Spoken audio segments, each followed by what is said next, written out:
beautiful dog people, and welcome back to the channel. My name is Stephanie, and today we're talking about the level 2 puzzle toys from Nina Ottosson.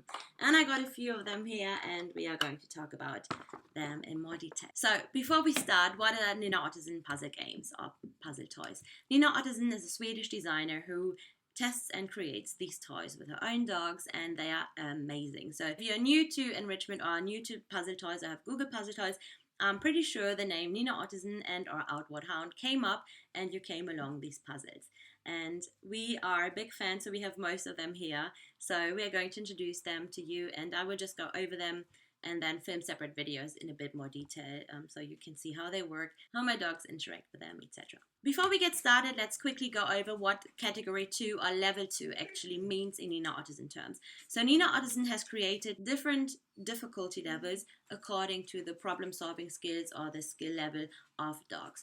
So level 1, and I filmed a video about level 1 as well, which I will link down below. So level 1 is for beginners, and level 2 would be the medium kind of level, and it's suitable for all dogs. So no matter the size of the dog or the experience, etc., it's something they can get used to, and they are usually a combination of a slow feeder and or a puzzle toy. By the way, if you want to make any of these toys more easy or more difficult, Nina Ottosson has on her Instagram channel a lot of tips where she basically shows you how to make these toys even a bit more fun, how to come up with creative solutions on how to maybe make it more difficult by not just popping treats in the bits to lift, but rather also maybe have them folded up in a little piece of fleece or something else where your dog not just gets straight to the treat but has to remove a little parcel and then also has to unfold the parcel. So I highly recommend you checking out her Instagram channel because she has a lot of tips, and she is basically the woman who created all of these toys. Get started, and we actually got this brand new. So I have it still in his box. It's called the dog Hide and Slide, or Hide and Slide in a more fancy way, and this is what it looks like. Ta-da! So this is a level 2, a medium. Hi, baby. Oh my, my dog already here is with his nose because they know doggy puzzles are a lot of fun, aren't they? Yes, they are a lot of fun. So this is a level 2, and it is made from eco-friendly material. So in a level 2, they usually have different bits and pieces that they have to adjust in order to get to the food. Whereas in a level 1, this would be a level 1, so it's just, for example, one toy or one bar that they just push around. There's only one way to manipulate this toy in order to get the reward, versus with these toys, there's different ways to manipulate the toy. So with this one, you have sliding bits, and then you have also moving bits. So these would obviously not move on itself if I would put it on the floor. But you can see here, there are bits where you basically pop the food in, and then you can cover this with the I guess it's a tail, and then they have to move this around, or you can maybe even pop things in here. And you can make it basically more difficult by combining these two things. So they first have to move. Again, you can make them more easy or more difficult. So if you have, for example, just this one, the mermaid bit here, if it's the only bit that covers the food, then they just have to manipulate this, push it to the side, and they can access the food. But if you, for example, close it with this moving bit here, then the dog first would have to move this bit away, smell that the treat is underneath here, and then move this one around. So the hide and slide would basically hide and slide in order to get to the treats. So this is what your dog has to do. What I really like about this toy is that these parts are all safely attached. So there is no loose parts, there's no loose bits that your dog could swallow because they are all solidly attached. This would, by the way, also come in different colors. So we got the purple one, and it comes grayish, beigey color. It comes in a greenish color. So yeah, if you have a preference, you can go for a preference. Usually they're quite colorful toys, as you would see in the following ones. But yeah, so the hide and slide is the one here, and we got the purple one. And these are the eco-friendly ones from her. Then we have this one, and this is the Dog Tornado, and it's probably one of the most well-known toys she has. and my dogs all love this. It's very easy. It's comparably easy, and we use it as a slow feeder.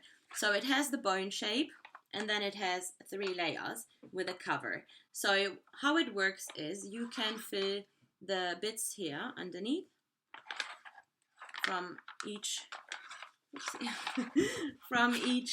layer. Basically they have like little bone shaped layers, and then you can pop it together, and your dog would have to manipulate the top layers in order to get to the food from the bottom layers. And they actually have to match the top layer, so they kind of like layer up in order to get to the bottom layer. Otherwise it would be covered. So they really have to be a bit more precise and get to each bit. Usually how my dogs use it, they would just go bit by bit and see where they can get to and just move it around until they have eaten it all. You can, like, this is just the basic version of the toy. You can make it more difficult by adding in the tiny blocks. So these are like the bone-shaped blocks, and they are the same as they are from the brick one. So once you get one, you can basically use them interchangeably and can add them into parts of the bone-shaped compartments where the dog would have their food, and basically block the top layer of moving around. So what it can look like then is, for example, it doesn't add up like perfectly then, but so for example you have one block here, and then you can add in another block down here. So your dog would have to find a way of having to remove the blocks first in order to then get to the food. So they had to remove the first block, match this, yeah, and then they can get to the bit underneath. It's not that easy for me. No, I'm just kidding. But yeah, so in order to get the food out, they would have to remove it. This, to be honest, it can be quite tricky. Like, some dogs might just scratch it out. Others might be finding it a bit frustrating maybe. So I would highly suggest you start with just using this bit without the bones, and then add the bones in. And to make things easy or easier, you can also attach like maybe a bit of a string or whatever onto the bone, so it's easier for your dog to grab the bone. What I really like about this one, it's maybe a bit tricky to clean, let's be honest. Like, yeah, well, you would have to wash it out, but yeah, then you can let it dry and make just sure that, you know, it's like easier to dry by having it a bit like this, you know, like split out. But you can freeze this as well. So if you want something to have your dog entertained in summer for longer times, then you can simply freeze whatever this is in here. So you can add either their wet food, or even if you don't freeze wet food, it would take them a bit longer to eat it out. But you could also just add in like kibble or yogurt or whatever, and maybe with the kibble just add a bit of beef broth or bone broth or anything. Make sure it's a dog friendly one, and then just pop it in the freezer for a bit. So this will last them a bit longer.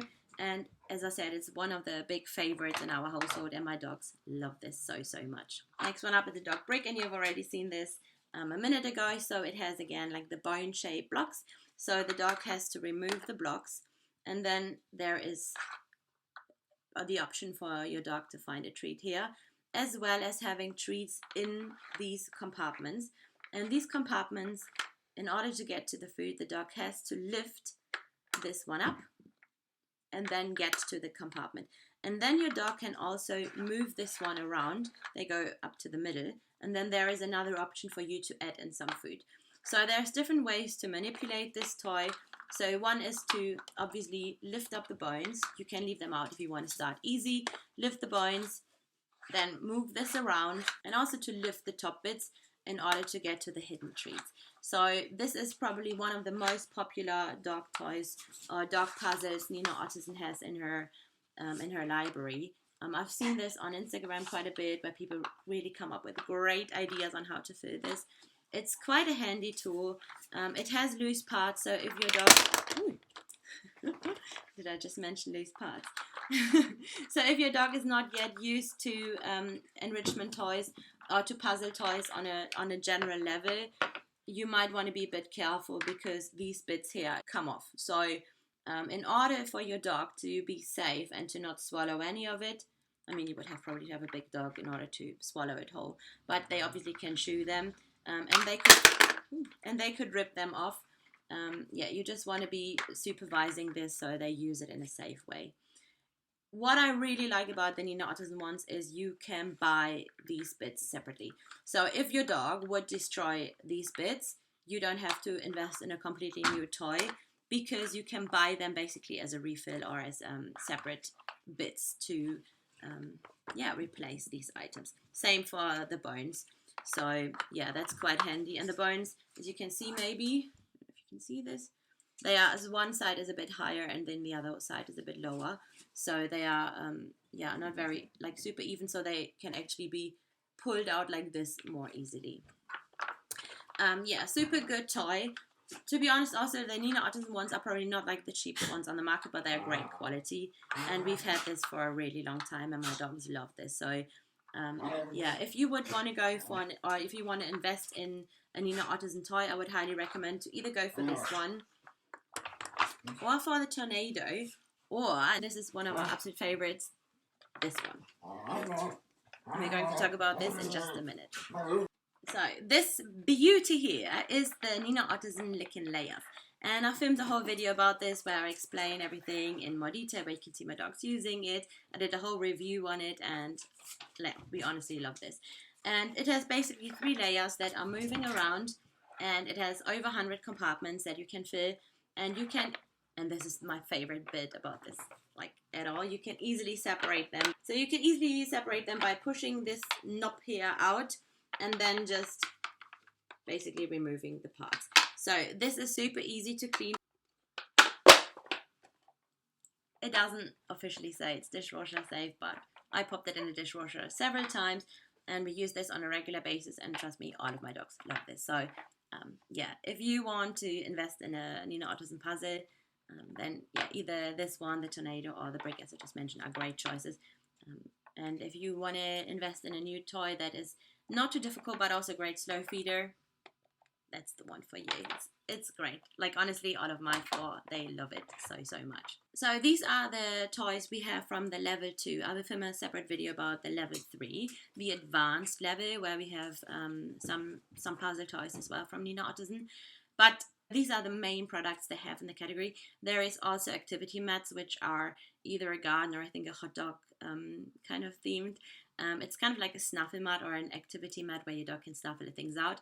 And they got very new, a kind of like a spin and eat kind of thing. So it's like a tumble your dog has to push, and then food falls out into a maze. So we don't have these, and they have a few cat toys, which we obviously also don't have. But yeah, so we got the majority of them. As I said, some of them come in different colors, but the toys are so good. And I think if you want to invest in a toy, and if you want to invest in something that is long lasting and that you can use for a really long time, that can grow with your dog when they improve their skills, I would say go for a level 2 Nina Ottosson, because it's just a really great investment. And even might not be the cheapest, it's definitely worth the money. Like the time of engagement my dogs, or like the time of fun and engagement my dogs got out of this, is definitely worth every penny. So yeah, I think they're a really great choice. If you have a super smart dog or whatever, there's also a level 4, which we don't have, but I can show you the level 3. You just have to click the video down below for the level 3 toys. But yeah, I think level 2 is a really great starting point for everyone who wants to invest in a puzzle toy. I would obviously love to know which is your dog's favorite puzzle toy, and also if you have any ways to fill them, or maybe some special tips and tricks on how to use them and make it even a bit more fun. Thank you, and I will see you next time.